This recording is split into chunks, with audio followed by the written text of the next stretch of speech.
Control your mind.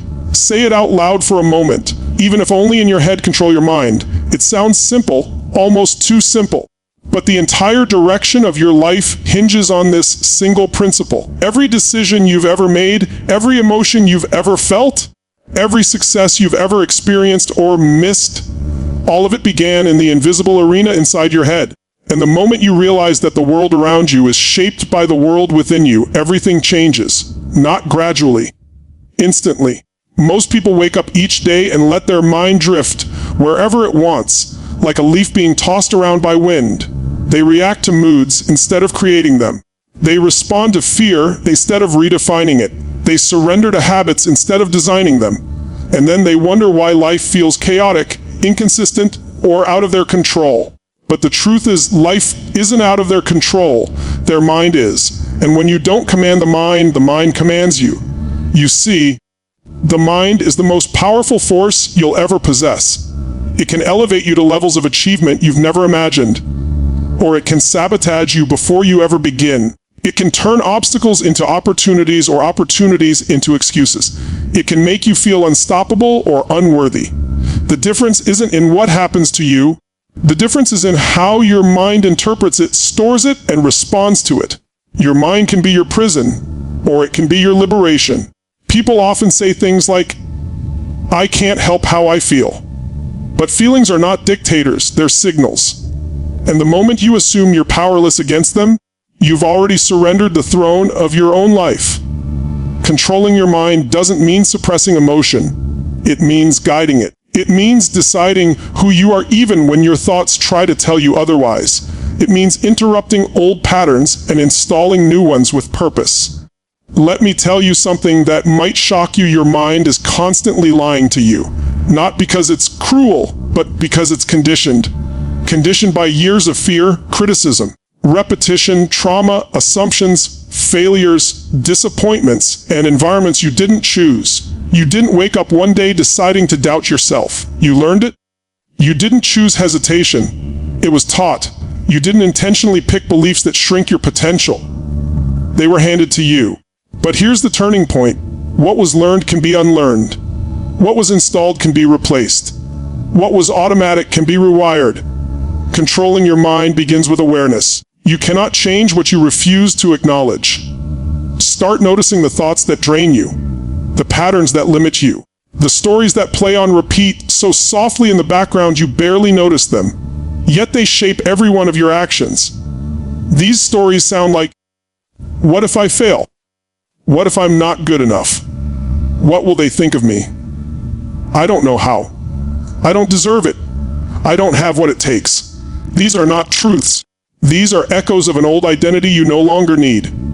Your mind is like a garden. Whatever you plant will grow, whether that's weeds or fruit. Most people plant nothing and are shocked when weeds take over. But when you step in intentionally, when you decide what gets planted, what gets watered, and what gets pulled out at the root, you start to realize you can grow anything. If you want confidence, plant confidence. If you want clarity, plant clarity.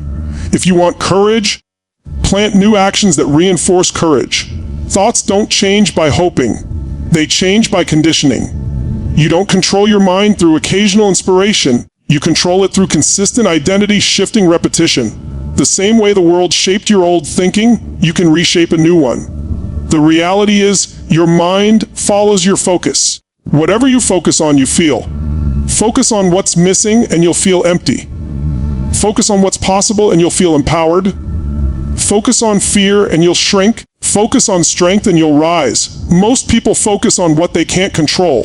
Winners focus on what they can. You must decide right now to stop outsourcing your power to circumstance. Too many people wake up in a reactive state. They check their phone before they check their purpose. They feel stress before they feel gratitude. They replay yesterday's problems before they create today's momentum. But control begins the moment you claim the first minute of your day. When you wake up and direct your mind intentionally, through breath, through movement, through visualization, through powerful questions, you force your brain into peak state instead of passive state. You shift from drifting to directing. Ask yourself powerful questions every morning. Questions reshape focus, and focus reshapes emotion. Instead of asking, why is this happening to me? Ask, how can I use this? Instead of, what if it goes wrong? Ask, what if this is the best decision I ever make? Instead of, can I do this? Ask, how do I rise to meet this? Questions are the steering wheel of the mind. Ask the wrong ones and your mind drives you off a cliff. Ask the right ones and your mind becomes a rocket. When you control your mind, you become unstoppable not because life becomes easier, but because you become stronger. Control does not mean eliminating challenges. It means eliminating the power those challenges once had over you.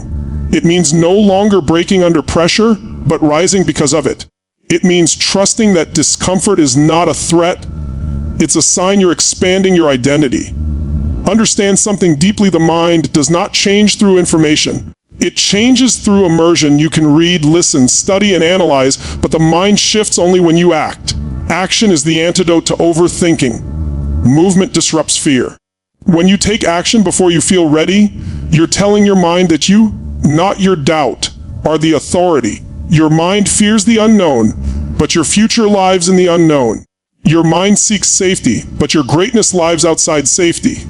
Your mind prefers the familiar, even when it's miserable. But control begins when you choose growth over comfort. You must stop negotiating with your limitations. Stop letting the mind talk you out of the very things that would set you free. When your mind says, I don't feel like it, respond with, do it anyway. When it says, this is too hard, answer, hard is the price of transformation. When doubt whispers, who are you to do this? Reply, I am becoming who I need to be. Every transformation begins with a single identity shift. You must decide who you are, not based on your past, but based on your potential. Identity is the strongest force in human behavior. You will always act in alignment with who you believe you are. So if you want permanent change, don't change your goals, change your identity. Don't say, I want to control my mind. Say, I am someone who commands my mind. Don't say, I want confidence.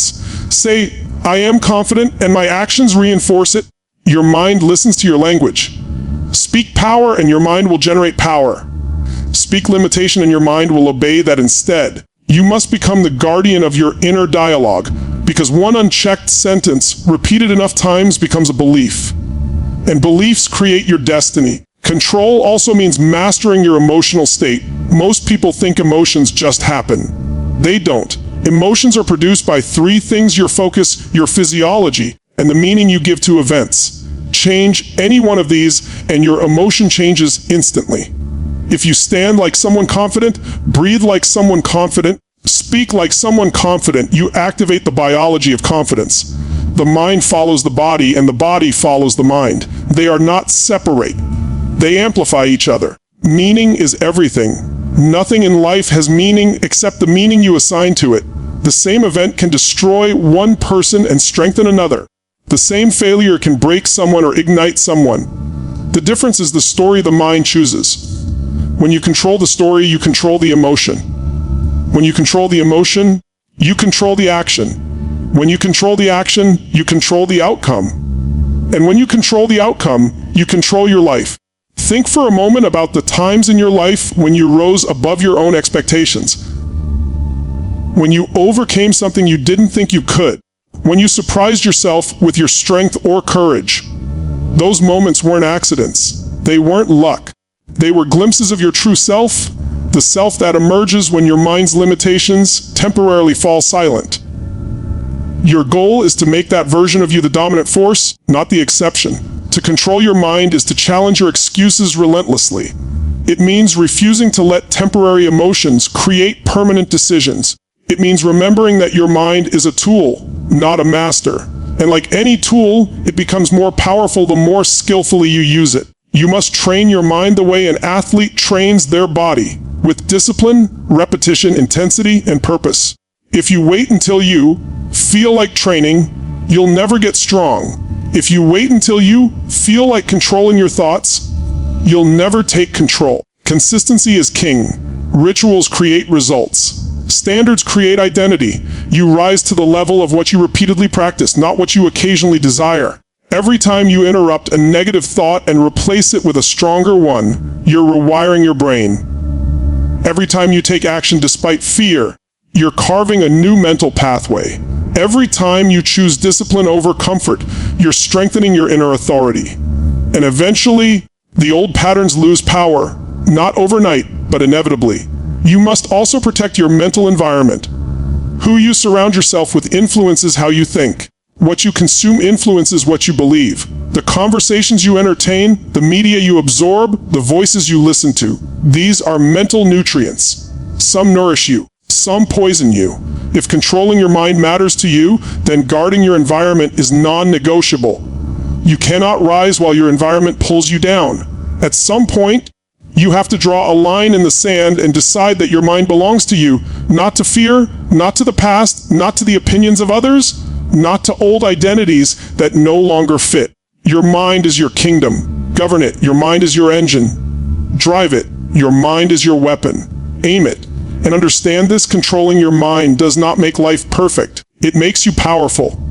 It doesn't erase challenges. It makes you someone who crushes them. It doesn't eliminate fear. It transforms your relationship to fear. It doesn't remove doubt. It teaches you to act in spite of it. The goal isn't perfection, it's mastery.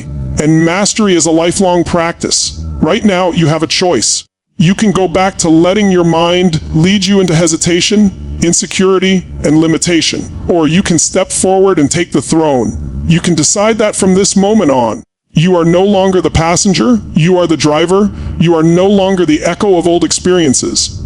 You are the architect of your future. You are no longer someone who wishes they could control their mind. You are someone who does. And the world will respond to that version of you. Because when you control your mind, you control your decisions. When you control your decisions, you control your actions. When you control your actions, you shape your destiny. And your destiny has been waiting for you to take command. There is a moment in every person's life when they confront the truth about themselves, not the truth shaped by fear or hesitation, but the deeper truth that's been waiting beneath all the noise. And that truth is that you were never meant to live at the mercy of your mind. You were meant to wield it. You were meant to use it as a tool, a force, a weapon, a compass. But somewhere along the way, life conditioned you to forget your own power. It taught you to let thoughts run unchecked, to let emotions dictate actions, to let doubt whisper louder than desire. But you're here now, seeking control, reclaiming authority, stepping into ownership of the one thing that shapes everything else. That tells me something powerful. The part of you that refuses to stay small is waking up. The part of you that knows you were built for more is rising. The part of you that knows controlling your mind is not optional, it's essential, is stepping forward. And it's about time, because the life waiting for you requires a stronger, more intentional, more focused version of you. Control begins with the decision that your mind must align with your mission, not the other way around. Too often, people let their mission shrink to match their mindset. They reduce their dreams to fit the edges of their doubts. They lower their goals to avoid the discomfort of growth. They talk themselves out of opportunities because their mind is trapped in an outdated identity. But you must do the opposite. You must expand your mindset to match the magnitude of your mission. You must stretch your beliefs to accommodate the size of your future. You must reject the idea that your current mental patterns are the ceiling of your potential. Your mind will try to cling to the familiar, even when the familiar is painful. That's the survival mechanism. The brain's first job is not to make you successful. Its primary job is to keep you safe. And what feels safe is what's known, even if what's known is limiting, discouraging, or destructive. So when you start changing, when you start pushing yourself, when you start breaking old mental cycles, your mind will resist. It will tell you to stop. It will whisper that it's too risky, too uncomfortable, too uncertain. It will use fear as a weapon, hesitation as armor, and doubt as chains. But this is when real control is tested. Not when things feel good, not when motivation is high, but when your mind is trying to pull you back into who you used to be. You must develop the ability to look that resistance in the eye and move forward anyway. Control is doing what your future requires even when your mind argues for your past. Control is hearing the voice of fear and choosing the voice of purpose instead. Control is saying, I see the discomfort, I feel the uncertainty, but I command the outcome. Every time you override an old pattern, you weaken it. Every time you choose power over panic, you rewire your brain. Every time you take an action aligned with your potential instead of your comfort zone, you expand your identity. And once your identity shifts, everything shifts with it. Your habits shift, your emotions shift, your decisions shift, your environment shifts, your results shift. Control isn't about suppressing negativity. It's about transforming it. It's about recognizing that every emotion has a message. Fear might be warning you to prepare. Stress might be pushing you to grow. Anger might be signaling a boundary you've ignored. Instead of being ruled by these emotions, you must interrogate them. Ask why they're showing up. Ask what they're trying to teach you. When you do that, you stop being emotionally reactive and start being emotionally intelligent. You turn your emotions into allies instead of obstacles. One of the most powerful ways to control your mind is through the language you use daily. Words become commands. Commands become beliefs. Beliefs become identity. And identity becomes destiny. When you tell yourself things like, I'm overwhelmed, I'm stuck, I can't do this, your brain takes those words as instructions. It organizes your thoughts, emotions, and energy to fulfill the sentences you repeat. But when you change your language, intentionally, consistently, your brain begins to reorganize itself around your new narrative. Say, I'm learning, and your brain becomes curious. Say, I'm capable, and your brain searches for possibility. Say, I can figure this out, and your brain shifts into problem-solving mode. But you must catch the automatic thoughts that try to sabotage you. The mind has grooves, deep pathways carved by years of repetition. If you've spent years telling yourself you're not enough, that thought has become automatic. If you've spent years expecting disappointment, your mind anticipates it. If you've spent years doubting yourself, doubt becomes the default. But defaults can be rewritten. Patterns can be overwritten. The mind can be reconditioned. And it begins with awareness. Observe your internal dialogue without judgment. Notice the tone, the assumptions, the recurring themes. Bring them into the light so you can challenge them. When the mind says, this is impossible, ask, according to who? When it says, I always fail, ask, is that actually true or just familiar? When it says, I can't change, ask, then why am I here right now choosing to? Challenging your thoughts is not a sign of weakness. It's the mark of someone taking their power back. And once you start questioning your thoughts, you begin shaping them. You stop being a passive receiver and start being an active creator. Another pillar of controlling the mind is mastering your emotional state through your physiology. People underestimate how quickly the body can change the mind. Your posture, your breathing, your movement. These are levers that directly influence your emotional state. If you sit slouched, breathe shallowly, and move slowly, your mind interprets that as a signal to lower its energy. If you stand tall, breathe deeply, and move with intention, the mind wakes up. It rises to meet the body. Energy is not something you wait for. It's something you generate. Confidence is not something you find. It's something you embody. Persistence is not something you feel. It's something you choose through action. The body leads the mind as much as the mind leads the body.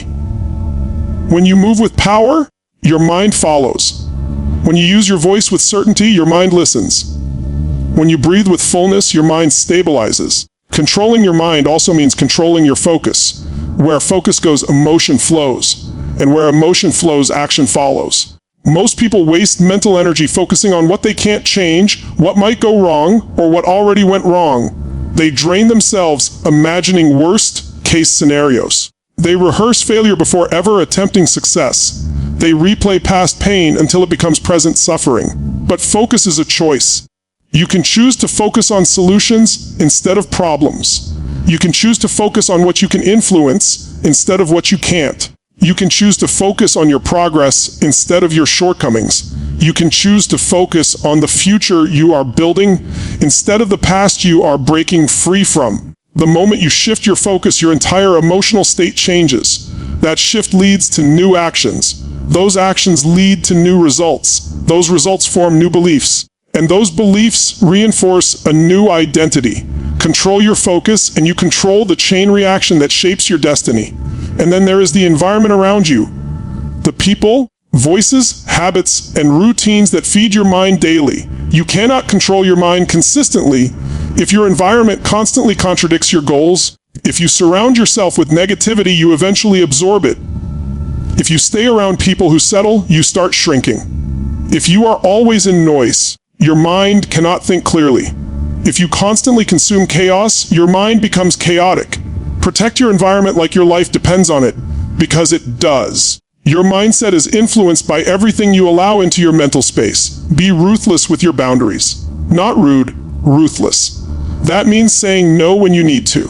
That means distancing yourself from people who drain you mentally and emotionally. That means prioritizing peace over approval. That means replacing habits that weaken you with habits that strengthen you. Everything you allow around you either sharpens your mind or dulls it. So choose intentionally. Surround yourself with people who make you think bigger. Consume content that makes you stronger. Create routines that align with who you are becoming. Build a mental environment that supports your mission. Ultimately, controlling your mind means becoming the architect of your identity rather than the product of your past. It means choosing who you want to be and training your mind to serve that version of you, not the one shaped by old experiences. It means owning your power so fully that doubt, fear, and hesitation no longer have the leverage they once did. It means developing such inner authority that your mind becomes your ally, your amplifier, and your asset. This is not about perfection. It's about mastery through practice, growth through repetition, evolution through intention. It's about waking up each day and reinforcing the identity you've chosen, not the one you were conditioned into. It's about catching yourself when you slip back into old patterns and redirecting your mind without shame. It's about reminding yourself that control is a skill, not a switch. And if you stay consistent, if you remain committed, there comes a moment when everything shifts. A moment when your mind stops resisting and starts cooperating. A moment when your thoughts align with your purpose automatically. A moment when you don't have to force control, you embody it.